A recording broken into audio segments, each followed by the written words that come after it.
আসসালামু আলাইকুম। দেখতে পাচ্ছেন, চোখ সরাতে পারছেন কি? যে দৃশ্যগুলো দেখছেন তা নিছক কোনো সাংস্কৃতিক অনুষ্ঠান নয়। এ হলো এক ইতিহাস, একটি জাতির জেগে ওঠার গল্প, যা আজ তুলে ধরেছে একটি ছাত্র সংগঠন।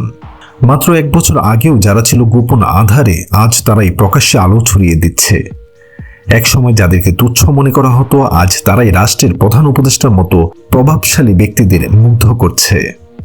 এটি কোনো কল্পকাহিনী নয়, এ হলো বাস্তব, যা আজ চোখে আঙ্গুল দিয়ে দেখিয়ে দিয়েছে বাংলাদেশ ইসলামী ছাত্র শিবির। প্রিয় দর্শক, দৃষ্টিকোণ চ্যানেলে আপনাদের স্বাগত। আজ আমরা এমন এক ঘটনা সাক্ষী হতে চলেছি যা দেশের রাজনৈতিক ও সাংস্কৃতিক অঙ্গনে এক নতুন দিগন্ত খুলে দিয়েছে। রাজধানীর সোহরাওয়ার্দী উদ্যানে অনুষ্ঠিত হচ্ছে বাংলাদেশ ইসলামী ছাত্র শিবিরের সাংস্কৃতিক সংগঠন সাইমুম শিল্পী গোষ্ঠীর জুলাই জাগরণ উৎসব। প্রথম দিন থেকেই এই আয়োজন পুরো জাতিকে তাক লাগিয়ে দিয়েছে। যে শিবিরের কাজ ছিল গোপনে ডকুমেন্টারি তৈরি করা, আজ তারাই প্রকাশ্যে এমন এক সাংস্কৃতিক বিপ্লব ঘটিয়েছে যা দেশের অন্যতম সেরা চলচ্চিত্র নির্মাতা ও বর্তমান সংস্কৃতি বিষয়ক উপদেষ্টা মোস্তফা সরোয়ার ফারুকের মতো মানুষকেও মুগ্ধ করেছে। এই আয়োজন ছিল জুলাই মাসের পুরো আন্দোলনের প্রতিচ্ছবি। যারা দেশের বাইরে ছিলেন বা এই আন্দোলনে অংশ নিতে পারেননি, তারা শুধু কয়েক ঘন্টার জন্য এখানে ঘুরে গেলেই পুরো জুলাই মাসটাকে নিজেদের হৃদয়ে গেঁথে নিতে পারবেন।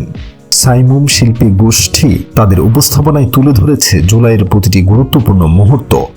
কিভাবে পুলিশের ভ্যান থেকে আমিনকে ছুড়ে ফেলা হয়েছিল, কিভাবে গণকবর আর লাশের স্তূপ তৈরি হয়েছিল, প্রত্যেকটি ঘটনা এখানে জীবন্ত হয়ে উঠেছে। এই আয়োজনের পেশাদারিত্ব এতটাই উঁচু মানে ছিল যে মনে হয়েছে যেন একটি 3D ডকুমেন্টারি দেখছি। একথা জেনে আপনারা অবাক হবেন যে এই অনুষ্ঠানের বাজেট জামায়াতের মহাসমাবেশের চেয়েও বেশি ছিল। শোনা যাচ্ছে এর পেছনে 3 কোটি টাকারও বেশি খরচ হয়েছে। কিন্তু গুরুত্বপূর্ণ বিষয় হলো, এই আয়োজনটা পেশাদার কোনো সংস্থা করেনি, করেছে শিবির। আজ যারা একসময় দ্বিতীয় শ্রেণীর নাগরিক হিসেবে বিবেচিত হতো, যাদেরকে আড়ালে কাজ করতে হতো, আজ তাদের অনুষ্ঠানে রাষ্ট্রের গুরুত্বপূর্ণ ব্যক্তিবর্গ এসে ফিতা কাটছেন।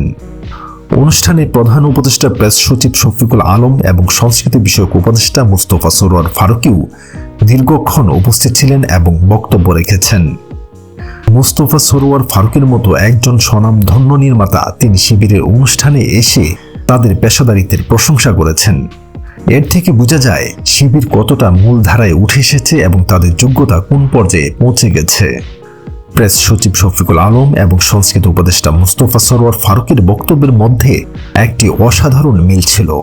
তারা দুজনেই শিবিরের সেই বক্তব্যকে সমর্থন করেছেন যা বিএনপির বক্তব্যের সম্পূর্ণ বিপরীত। শিবির জুলাইয়ের আন্দোলনকে দ্বিতীয় স্বাধীনতা হিসেবে আখ্যায়িত করেছে, জানে বিএনপি এতদিন চুপ ছিল। কিন্তু এই দুজন প্রভাবশালী ব্যক্তি শিবিরের সুরে সুর মিলিয়েছেন। তারা বলেছেন এই আন্দোলনই হলো দ্বিতীয় স্বাধীনতা। তারা স্বীকার করেছেন শিবির দেশের জন্য লড়াই করছে, যা সংস্কৃতি উপদেষ্টা মোস্তফা সরোয়ার ফারুকী স্পষ্ট করে বলেছেন।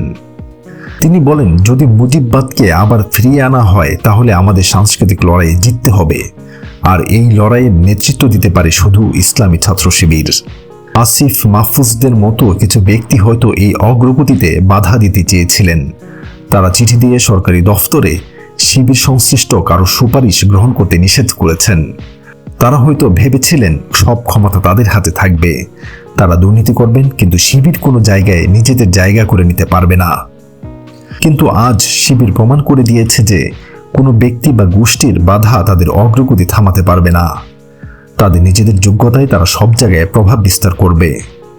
আজকের এই অনুষ্ঠানের মধ্য দিয়ে শিবির জুলাইয়ের স্মৃতিকে মানুষের মনে চিরকাল জাগিয়ে রাখবে। কোনো ব্যক্তি বা দল এই জুলাইয়ের আন্দোলনকে নিজেদের ব্যবসার হাতিয়ার বানাতে পারবে না। সরকারি বা বেসরকারি কোনো প্রতিষ্ঠান এখন পর্যন্ত এত বড় পরিসরে এই ধরনের কোনো আয়োজন করতে পারেনি। শিবির এই কাজটি করেছে নিজেদের অর্থায়নে, নিজস্ব শক্তিতে। যেসব মানুষ শিবিরকে ভালোবাসে, যারা দেশের পরিবর্তন চায়, তারাই এই আয়োজনে অর্থ দিয়ে সহযোগিতা করেছে।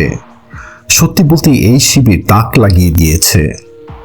এই আয়োজন প্রমাণ করে শিবির আজ শুধু অতীত নয়, ভবিষ্যতের অংশ। তারা কেবল ইতিহাস মনে রাখছে না, ইতিহাস গড়ছে। শিবিরের এই জুলাই জাগরণ যুগের পর যুগ মানুষের মনের মধ্যে রয়ে যাবে। আর আসিফ মাহফুজদের মতো ব্যক্তিরা যতই চেষ্টা করুক, শিবিরের এই নতুন জাগরণ কেউ থামাতে পারবে না। এখন প্রশ্ন হলো, আগামী থেকে আমরা এই ধরনের আরো শক্তিশালী ও পেশাদার আয়োজন দেখতে পাবো? আপনার কি মনে হয়? কমেন্ট করে আমাদের জানান। এই চ্যানেলে আপনি নতুন হলে চ্যানেলটি সাবস্ক্রাইব করে বেল আইকনটি বাজিয়ে দিন। ধন্যবাদ।